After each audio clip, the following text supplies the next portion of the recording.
Hello everyone. Today we will learn about force and pressure. So we are going to start with force first. What is force? Generally, force is just a push or pull on an object. That means when you push or pull an object, then it is said force is being applied, and the direction in which an object is pushed or pulled is called direction of force. For example, in a tug of war match, the rope will move in the direction of the team that applies more force. If the two teams apply the same force, the rope will not move at all. It shows that force depends on the magnitude and direction of object being pushed or pulled. Now let's understand how this force can affect object. First of all, we have it can make a stationary object move or can change its position of rest. Second, force can change the speed of moving object, like a bowler catches the ball and reduces the speed of ball by applying force ball. Next, force can change the direction of motion of the moving object, like a batsman hits the ball and it goes in the opposite direction from it was coming towards. The last one we have, force can change the shape or size of an object, like in the kitchen force is applied to change the shape of dough, change the size by applying force from the rolling pin. Basically, force is described by stating its magnitude and direction in which it acts. It is represented by an arrow like F1 and F2.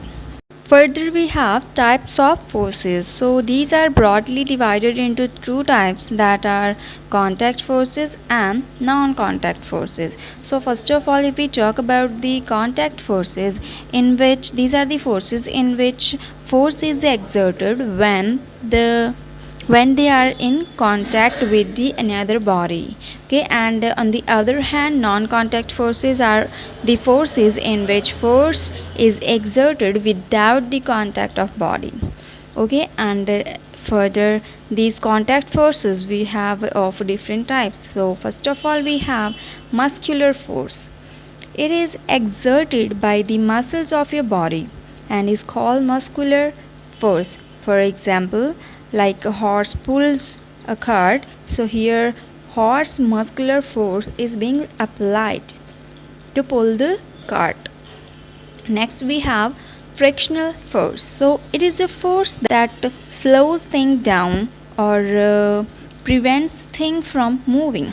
Actually, it is a force that acts opposite to the force applied by an object, like friction between the tires of a bicycle and the force of the road. So both are opposite to each other. Now move to our non-contact forces. The first one we have gravitational force. So it is a force that acts on you and all the objects around you all the time. And this is the force of earth that pulls everything towards itself, like when you throw any object upwards and it always comes back on the ground cause of gravity. That means gravitational force. The next one we have magnetic force. This force is exerted by a magnet on certain metals such as iron. So like large magnet is being used to pick out scraps of iron from garbage. Last one we have electrostatic force. When the balloon is rubbed in your hair, it acquires a property, and that property is called electrostatic charge, and this charge can attract the pieces of paper and it shows the electrostatic force in it. Next we have pressure. It is also considered as the force that is produced when you press on or against something.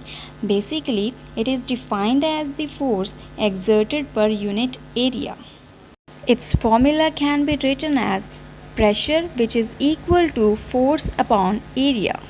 And here pressure is inversely proportional to the area. It means greater the area, less will be the pressure, and directly proportional to the force. That means greater the force, greater will be the pressure.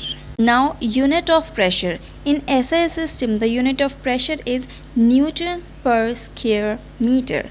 This unit of pressure is commonly known as Pascal after the French scientist Blaise Pascal.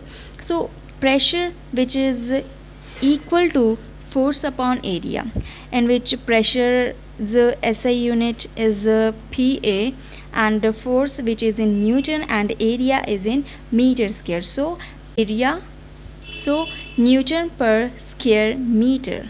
Okay, so SI unit of pressure is Pascal. Next we have some applications of force and pressure in daily life. So first of all, have you ever tried to run on sand? It is difficult because your feet sink into the sand. A camel is able to move fast on sand because it has flat, broad feet, which just increases the area of the contact with the sand. And hence, the pressure exerted by the camel on the sand is reduced, and camel's feet sink much less in the sand. And next one we can say, trucks meant to carry heavy loads have 8 rather than 4 tires to increase the area of contact with the road, and it also reduces the pressure on the tires. Next we have pressure exerted by liquids. So liquids also exert pressure, as we will learn from the activity given below. So let's see what this activity says. So first of all, take a wide glass tube, open at both ends, tie a rubber balloon to its lower end, pour some water into the tube. You will notice that the balloon bulges downwards. This shows that liquids exert pressure on the base of the container in which they are kept. Next we have measuring liquid pressure. So how can you measure liquid pressure? It can be measured by a pressure gauge or manometer. Okay, so how this manometer works?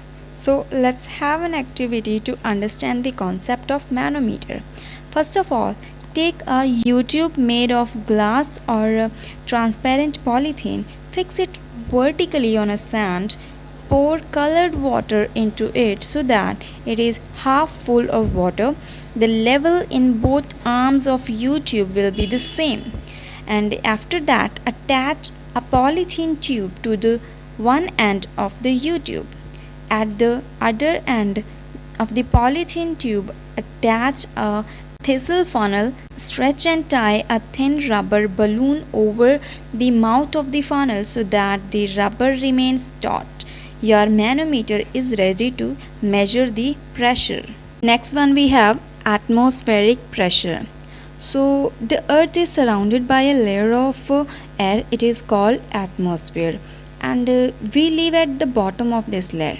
Air above presses down on us with a force equal to that exerted by a mass of 1 kilogram on every square centimeter, and this is called atmospheric pressure. So generally, what is atmospheric pressure? It is force or pressure exerted on a surface by air above it as gravity pulls it to the earth, and it is measured with a barometer.